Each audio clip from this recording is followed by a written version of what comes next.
RDP, rapat dengar pendapat antara DPRD dan Pemkab Simalungun dilaksanakan di Gedung Paripurna, Pamatang Raya Kabupaten Simalungun, Sumatera Utara, Rabu, 15 April 2020, kembali digelar. Virus corona atau COVID-19 telah menjadi pandemi global di berbagai belahan dunia, termasuk Indonesia. RDP yang seharusnya hadir Bupati Simalungun, J.R. Saragih, sebagai Ketua Gugus Tugas Penanganan Penyebaran COVID-19, lagi-lagi mangkir. Dengan alasan melaksanakan rapat secara intens dalam memutus rantai penyebaran COVID-19. Rapat dan telah dijadwalkan pukul 10 waktu setempat, telat lebih kurang 75 menit. RDP yang dipimpin langsung Ketua DPRD Timbul Jaya Sibarani, serta 2 orang wakil pimpinan, menjadi ajang instruksi. Para ketua komisi yang hadir pada rapat tersebut menjadi uring-uringan. Alhasil sidang diskor. Pasalnya, J.R. Saragih sebagai Ketua Gugus Tugas telah mendelegasikan asisten 2, Insinyur Ramadhani Purba didampingi Kepala Bapeda Lurinim. 10 menit skor yang disepakati dalam sidang, untuk menghubungi Bupati Simalungun, molor hingga 90 menit. Setelah melakukan lobby-lobby dengan pimpinan eksekutif, Bupati kembali mengutus perwakilannya. Kali ini Sekretaris Daerah Mixnon Andreas Simamora mewakili Bupati Simalungun J.R. Saragih. Pada rapat dengan legislatif terungkap dana refocusing, semua perhatian dipusatkan untuk penanganan wabah COVID-19 rupanya bukan hanya 50 miliar, seperti yang disampaikan J.R. Saragih pada acara pers rilis yang digelar pada pekan lalu, melainkan bertambah menjadi 110 miliar. Angka yang cukup fantastik kalau hanya untuk menangani penyebaran COVID-19. Mengingat kebutuhan pokok masyarakat, sudah semakin mendesak, dana 110 miliar, tidak akan cukup membantu masyarakat yang terkena dampak COVID.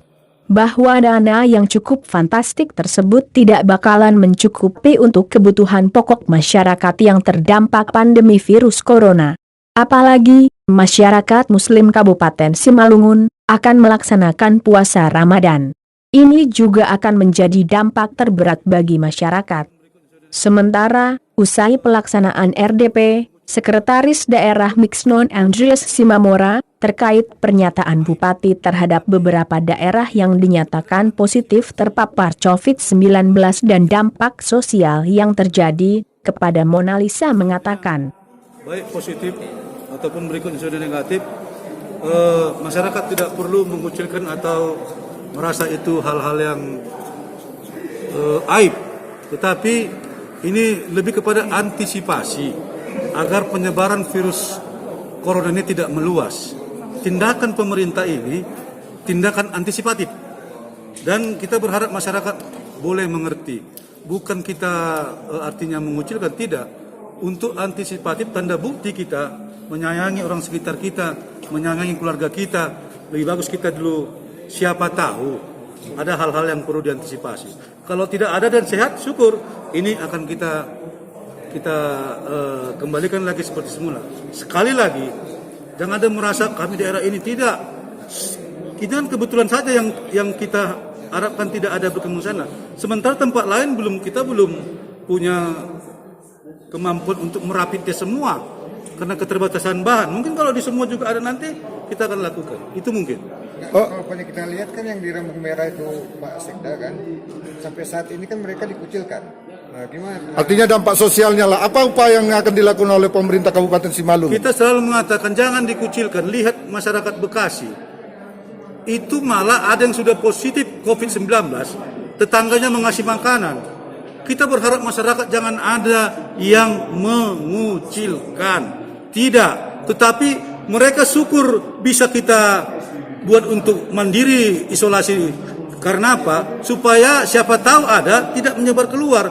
Artinya mereka sebenarnya bukan perlu dikucilkan. Mereka pahlawan yang siap menjaga diri untuk tidak menganggap ini sepele. Itu saja, lihat masyarakat tempat lain. Kalau ada yang positif COVID saja pun, itu malah dikasih bantu dari tetangganya. Kita menghimbau masyarakat, jangan berpikiran mengucilkan atau apa, tidak. Mereka juga hanya untuk menahan diri. Siapa tahu ada nyampe kepada kita.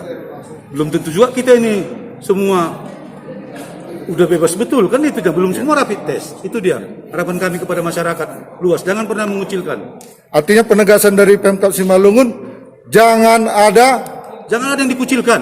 Kalaupun ada yang isolasi mandiri, ini hanya untuk mencegah sajanya. Dan itu mereka bagus, mereka sudah melaksanakan itu karena sadar bahwasanya mari saling menjaga untuk tidak saling menyebarkan.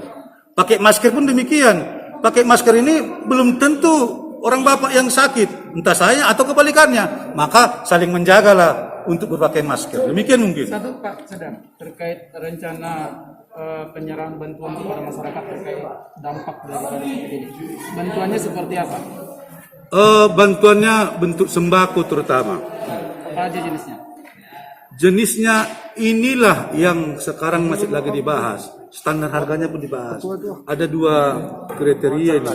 Kalau dana desa dia nilainya 600, kalau dana ini 200. Maka setelah kita patenkan berapa nilainya yang akhirnya sesuai dengan regulasi dan lain hal, maka kita tahu yang jelas pasti beras ada, minyak ada. Untuk penyaluran bantuan ini mekanisme yang sudah dilakukan di lapangan sehingga tidak salah sasaran. Kita punya data PKH, data DTKS. Kemudian kita sudah minta melalui panggilan camat, mana lagi yang terpapar, artinya gara-gara situasi ini PHK, gara-gara situasi ini penambahan itu by name by address.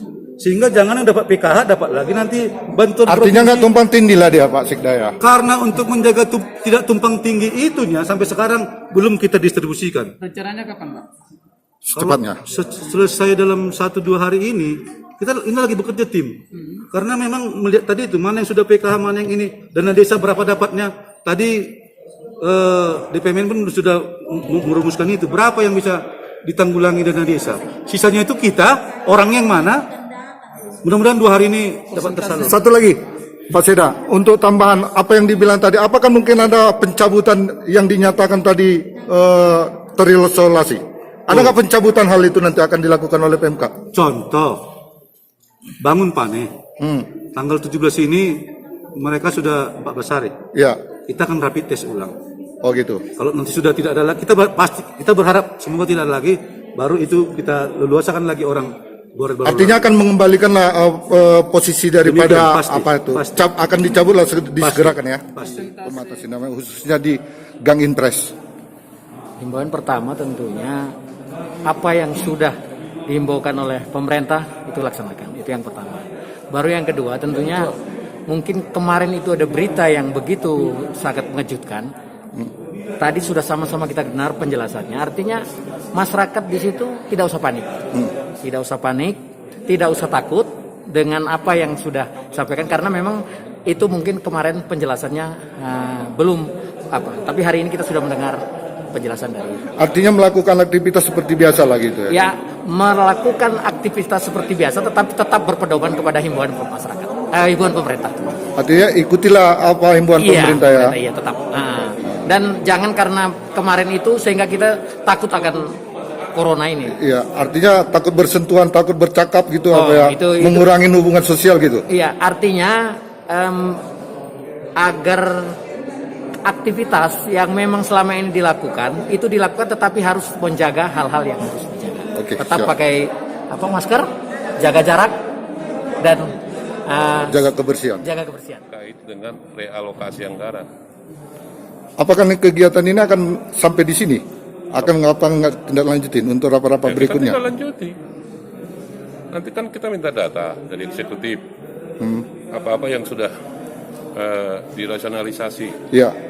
Kemudian hasil rasionalisasi ini kemana? Ya.